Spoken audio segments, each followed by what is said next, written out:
One of the few men still alive who knew my father on D-Day is Major Ted Hunt. A veteran of the 1940 campaign in Norway, he too was a Thames lighterman. And also, like my father, he was commissioned in the Royal Engineers. I was meeting him for the very first time. Oh, there he is. Major Hunt. Oh, Michael Nicholson. How you doing? Oh, pleased to meet you.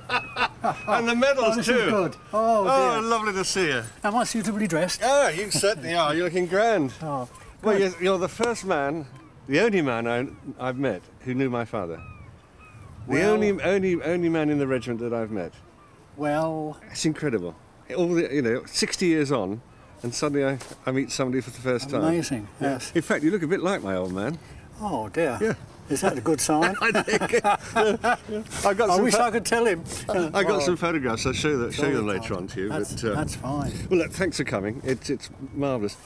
Ted, you knew my father, and he was doing exactly what you were doing, and he was called a technical captain. That's now, right. what is that?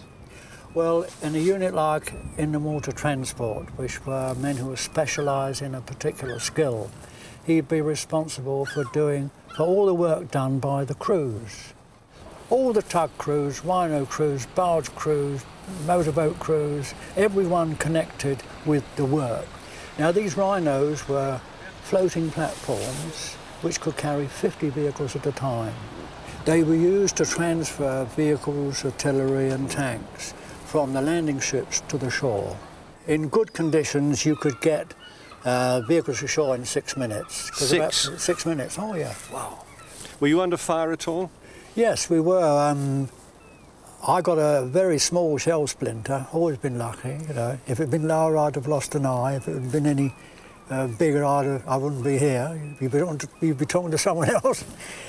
I was in Goldforce. Your father was in Juneau. That's right, next door. Next door. Yeah.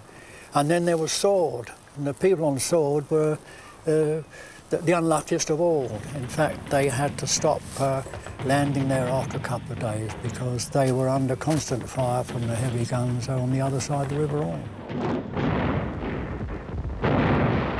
The big worry were the forests, if you like, of pit props, with telemines and shells booby-trapped on the top. Now, before we arrived, brave sappers had gone in. Sappers, the Royal Engineers? Ah, yes. Your lads? Cleared, yes.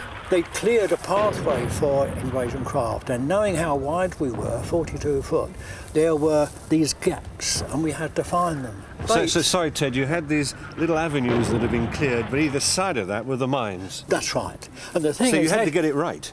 Yes, the thing is, as you went in, the tide tended to take you sideways. We'd only moved a few feet, bang, and mine had gone off right in the middle.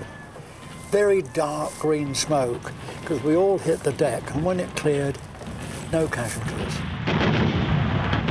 30 of our 180 tanks disappeared, with a jagged edge like a can of beans, if you like. You're a lucky man, Ted. Yes. You're a lucky man. Well, yes.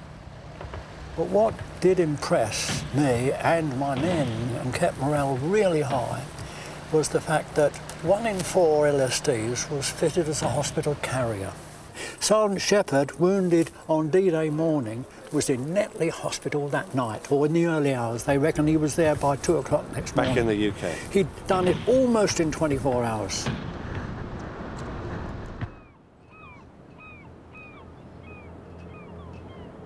When you go back, a few ghosts must be around with you when you go back to those beaches? Yes, some of the sights, you know, when men are not all in one piece, is pretty grim. Those are the things I remember.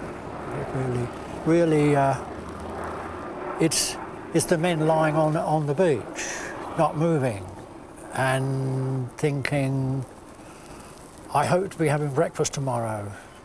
That was my one fear in Norway. I had a thought, well, I wonder if I will be alive at breakfast time. Terrible thought. It really hurts. But I was too busy on D-Day, really, to think about those things.